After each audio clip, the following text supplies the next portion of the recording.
your first? Oh, he's okay. Okay, they worked it out. Okay, this is item 7, AB 650, Senator Merlot, and it's you have the floor, Senator. Thank you. Thank you very much. I just wanted to see if he needed a little to get out, so go right ahead. Thank you very much, Senator Bell. First off, let me thank the chair and this committee staff for working with me and my staff on this bill, and for us, state that we will be taking amendments today that do the following: require that there be a disabled access education and training program to instruct its drivers on the compliance with the American with Disabilities Act and California disability rights laws, including making it clear that it is illegal to decline to serve a person with a disability or who has a service animal. There will also be a new article on discrimination saying that no taxicab carrier shall have prejudice, disadvantage, or require different rates or provide different service to a person because of race, religious creed, color, national origin, ancestry, physical handicap, mental condition, occupation, sex, marital status, or change in marital status. Finally, another amendment that will require that the customer be notified of the fee or price of the ride prior to the ride beginning. This bill streamlines the industry and licensure, making common sense reforms rather than creating a patchwork of regulations. I respectfully ask for your support and have other witnesses in support. Thank you. Witnesses, please, in favor. Good afternoon, Chairman and members. Jennifer Tannehill with Aaron Reed and Associates on behalf of the Taxicab Paratransit Association of California. We would like to thank the committee for its work on this issue and the insightful informational hearing last February, which has led us to this point. As we have worked over the last several years to bring consumer protections to the changing transportation for hire industry, the legislature requested that the taxi industry make changes to the way it operates in order to better compete, rather than applying current rules for taxis to other models of for-hire transportation. We've heard that request and have worked for over a year to create a new regulatory structure that will allow taxis to better compete. AB 650 is a result of those discussions and a starting point to updating the taxi business model. Given yesterday's announcement that the CPUC's transportation functions will move to the California State Transportation Agency, we will work with the Governor's Office and the legislature to amend AB 650. We support taxi regulation being placed at the Transportation Agency with all of the other models of for-hire transportation. Larry Silva with the San Jose Yellow Checker Cab is with me today to testify in support. Jurisdiction. Thank you. Good afternoon. Larry Silva, representing Taxicab Paratransit Association of California. Chairman and members, when the PUC created the TNC category in 2013, it created an unlevel playing field that threatens the very existence of the taxicab industry. There's no debate whether an unlevel playing field exists or that it was created by the state. The state needs to address this issue now. Since the time of the PUC decision, the taxi industry has attempted to again and again to apply what we think are common sense taxi rules to the TNCs. All these efforts have been unsuccessful. In rejecting our proposals, the legislature has told us that it wants to address the unlevel playing field, but not by applying taxi rules to TNCs. Instead, we've been told the playing field should be leveled by changing the regulatory burden on our industry. With their lax rules, the TNCs are beating us in critical areas of price and scale. We cannot wait to go to 400 different cities to level the playing field. We need relief now. The bill will come closer to leveling the playing field in the shortest time possible by moving regulation of taxi from cities to the state, so that all models of for-hire transportation are regulated by the same entity. In addition, having two business models regulated at the same entity will ensure important objective of bringing parity to the different models of transportation. We know that a number of concerns have been expressed about the details of the bill by the PUC, by the League of Cities, and even some of our own board members. We look forward to working through these issues toward a final bill that accomplishes a level playing field while addressing as many of those concerns as we can. We ask for your aye on AB 650. Thank you very much for your time. Thank you. Witnesses and other witnesses in favor, please. In favor, yes. Yeah, you can say your name, organization, position. Good afternoon, Mr. Chairman and committee members. Marco Soto, representing LA Yellow Cab, Long Beach Yellow Cab, Fiesta Taxi, South Bay Yellow Cab, and United Checker Cab in support of the bill. Thank you. Thank you. Other supporters? Okay, thank you. Witnesses opposing? Come forward, please. Two and two is the rule. You guys want to? Thank you. Yeah. Good afternoon, members. Okay, there's two witnesses, 2 minutes each. Thank you. My name is Neil Evans. I'm an attorney. I represent about 40% of the taxi industry in the city of Los Angeles, a Beverly Hills Cab, Independent Cab, and Checker Cab. We like the idea of deregulation. We've been suffering from regulation for the last 50 years. The concern we have and what we'd like you to focus on is there's nothing really in the bill right now that addresses the number of cabs, the number of permits, the number of companies. We've had franchises for 50 years in the city of Los Angeles, West Hollywood, and Beverly Hills. We can't have anarchy. The difference between cabs and Uber and TMCs is that cabs can sit and wait for orders to come to them. If you have a flow of cabs that are in excess of what we currently have, say, in the city of Los Angeles, you have more than 2,300 cabs, there's going to be anarchy on the road, and it's going to be unsafe for the customer, it's going to be unsafe for the cab drivers. So there needs to be some level of regulation. It may well be that it should be countywide, because this is an issue of very local concern about traffic flow, countywide, or still allow the cities to at least determine the number of taxi permits and taxi companies. Thank you very much. Any other speakers? One speaker.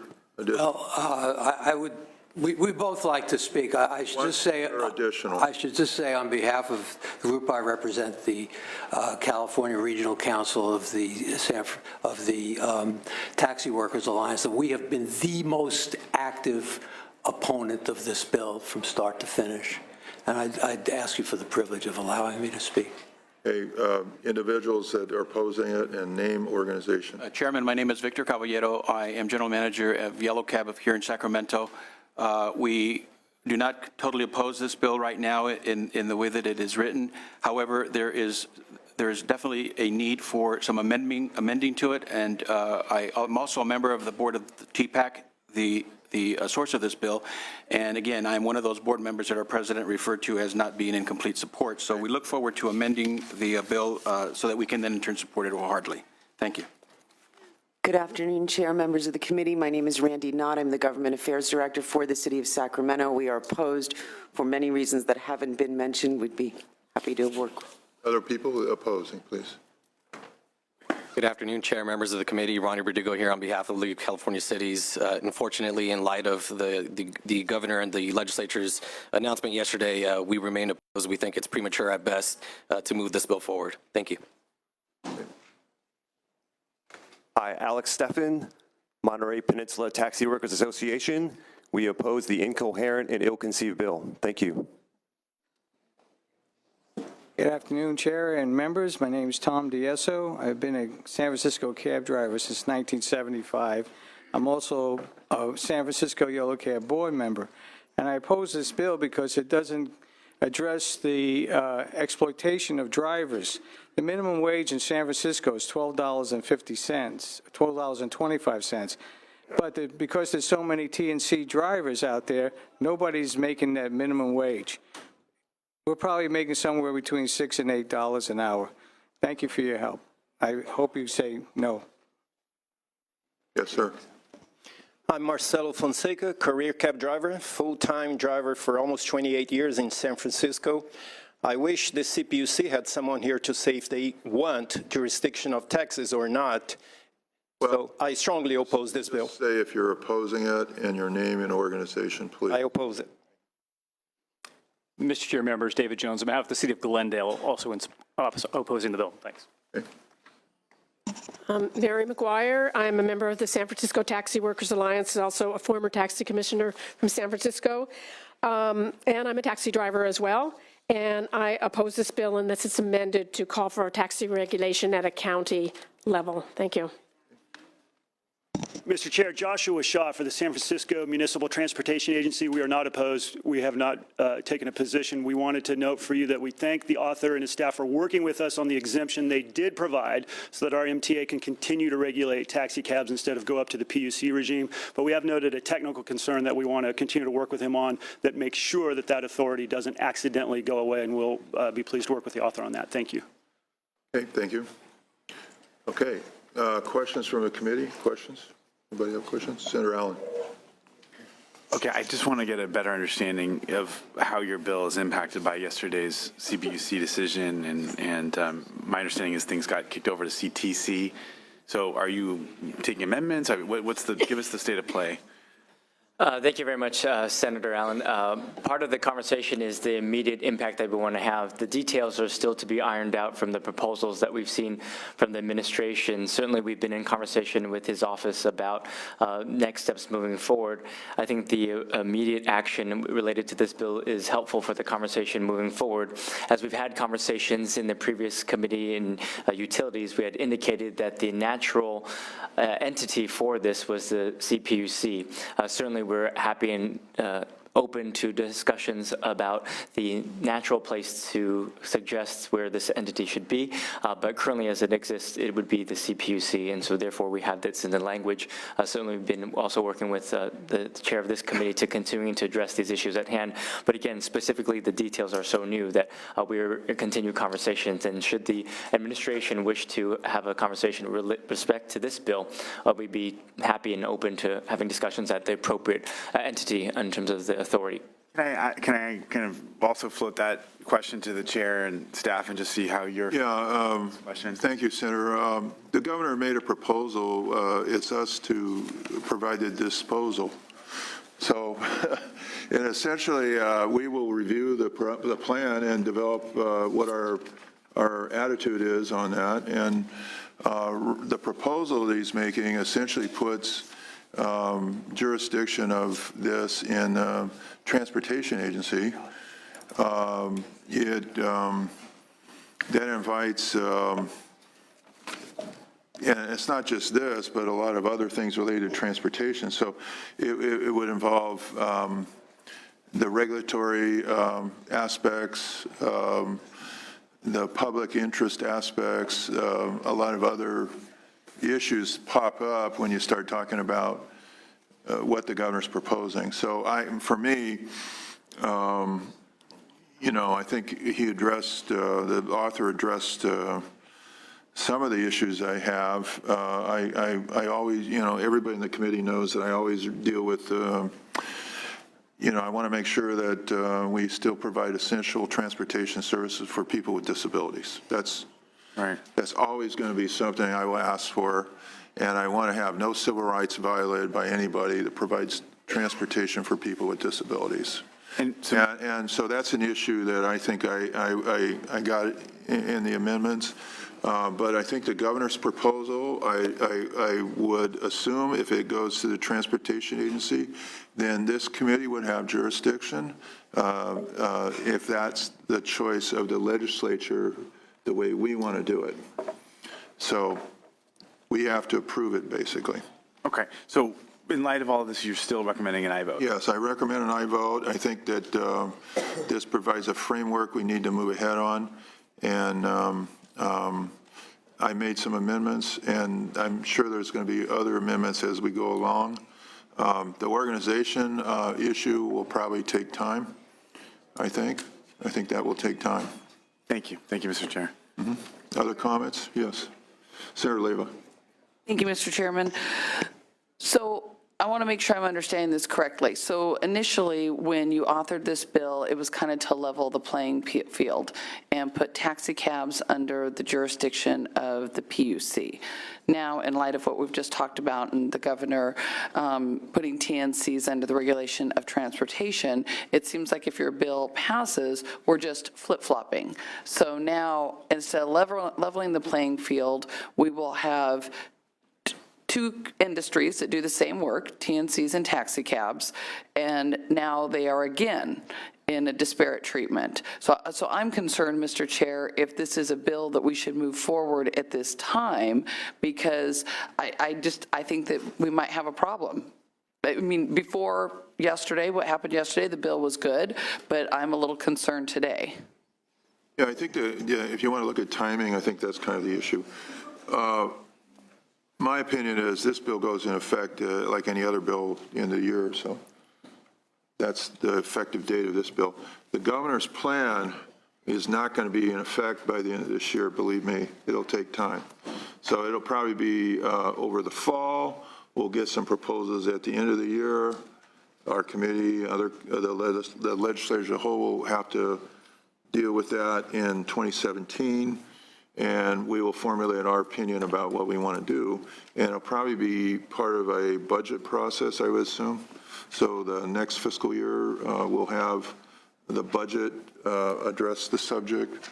That's now, what I just said may not happen, but that's kind of the logical way of dealing with it in terms of a process. If you want to describe kind of how I think a process would work, that would probably be a fairly accurate process that could happen here. Yeah, Senator Gaines. Yeah, if I could maybe get some clarification from Jennifer in terms of how this transition would occur with the change with the Thank you very much. I appreciate the opportunity to comment. So far, yes, this just came up that the governor has the intent of moving transportation to the Transportation Agency and from the CPUC. Right. It's always been TPAC's intent to be placed wherever the state decides to regulate transportation. You're right, right now in our bill it says the CPUC.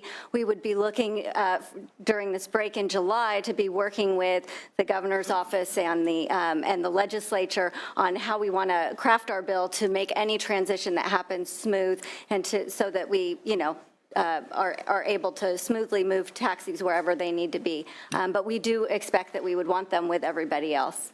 Mr. Chair, if I could follow up, but if the bill proceeds as it's written now, taxi cabs would be with the CUP, the PUC, correct? The language in the bill today does have us in the CPUC. We would need to do amendments in July and to be able to change that to make sure that there's a transition. Okay. The Transportation Agency. Okay. So one of the things, members, I think I'll just say this. My response to the governor's proposal was transportation belongs in transportation. I think I'd say that, being logical about it, not in that sense. The transition from the proposal here, the Public Utilities Commission, may be something that we can play an important role in as a legislature, guiding this through with this bill as a vehicle to do that. See, so that's one thing I'll say. The other thing is that transportation safety is an untapped issue that we need to address. This transportation safety, 5,000 deaths, 40,000 injuries in California annually. It's like one of the worst public health disasters that we have, and we don't have a coordinated response to that public health disaster. Transportation safety has to be a higher priority in the state. We can reduce the deaths and injuries, and I really love the idea of focusing on it in the Transportation Agency to help us with that. And having the safety stuff spread around in all these different agencies is inappropriate given the seriousness of the problem that we have. So those are my comments on this. I would recommend we move forward with this bill with the amendments. So move the bill. I think there's a motion. Any other questions, comments? This is an issue we'll discuss more and perhaps have a special meeting on with the governor's plan is fleshed out. We'll have a special meeting on that, but you heard my general response to the governor. Okay, we have a motion. Any other questions you would like to close Assemblyman? Thank you very much. And just to address the issue again with the governor's response, I think in the spirit of the direction of where the governor is going, the recognition that something needs to be changed. And this is all part of the conversation to move it to a different direction. And no doubt we will be delighted to continue to be engaged with each and every one of you on that conversation as we move forward. I respectfully ask for your aye vote. Call the roll, please. AB 650, the motion is due pass as amended and will refer to the Appropriations Committee. Senators Bell? Aye. Bell, aye. Cannella? Aye. Cannella, aye. Allen? Aye. Allen, aye. Bates? Bates, no. Gaines? Gaines, aye. Galgiani? Galgiani, aye. Leyva? McGuire? Mendoza? Mendoza, aye. Roth? Roth, aye. Wachowski? 7 votes in favor. We'll leave the roll open for absent members. Thank you. We'll go to Assemblymember Ting. Ting's here? Okay, Assemblymember Ting has a couple bills, so I know it's a easy.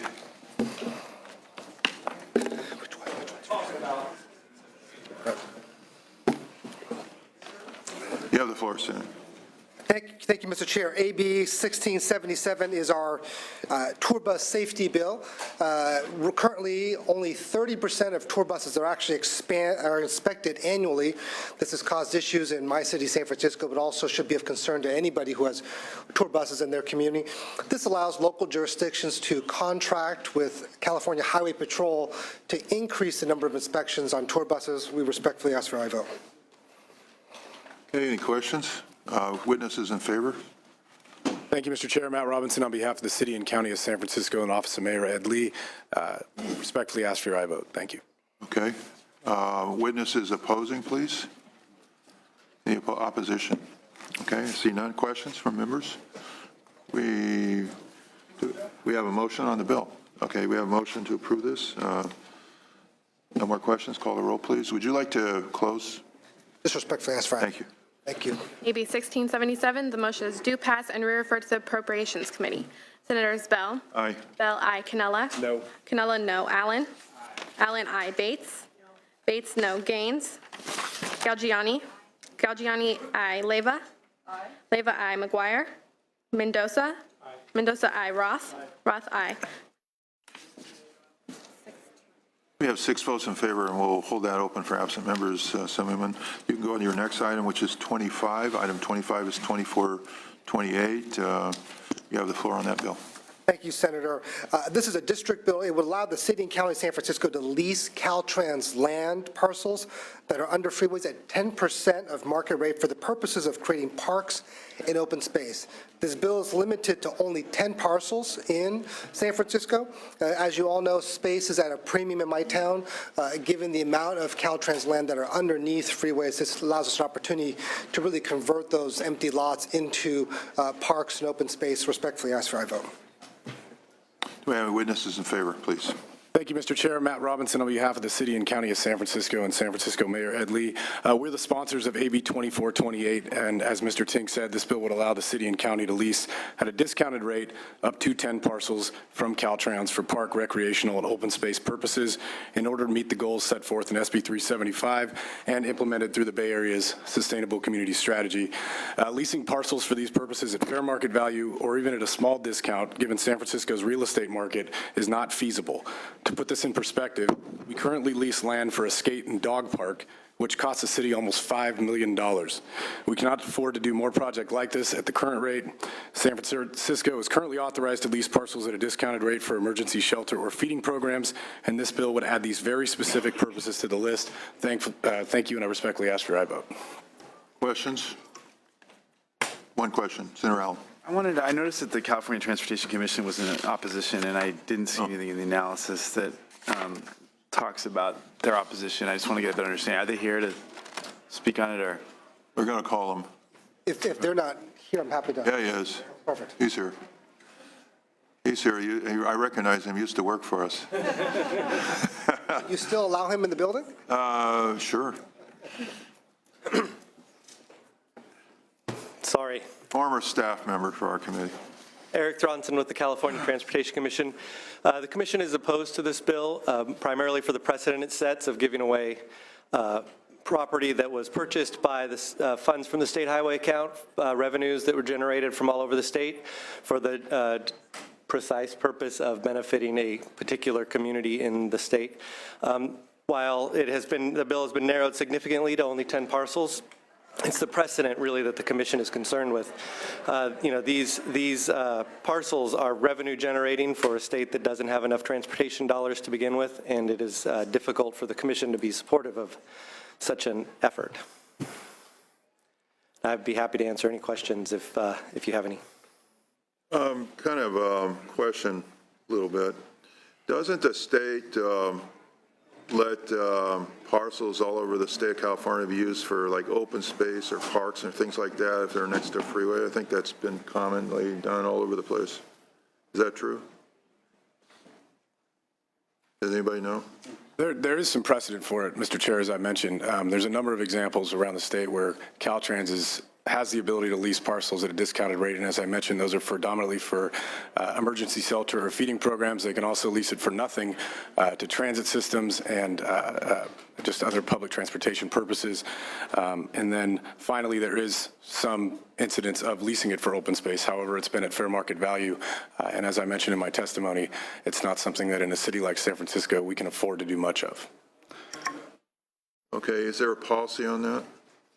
Does the state have a policy on The CTC, yes, sir, the CTC does have a policy on that. So there is, as Mr. Robinson has mentioned in statute, the CTC, or the state, is allowed to adopt policies for very specific purposes like feeding programs in particular jurisdictions.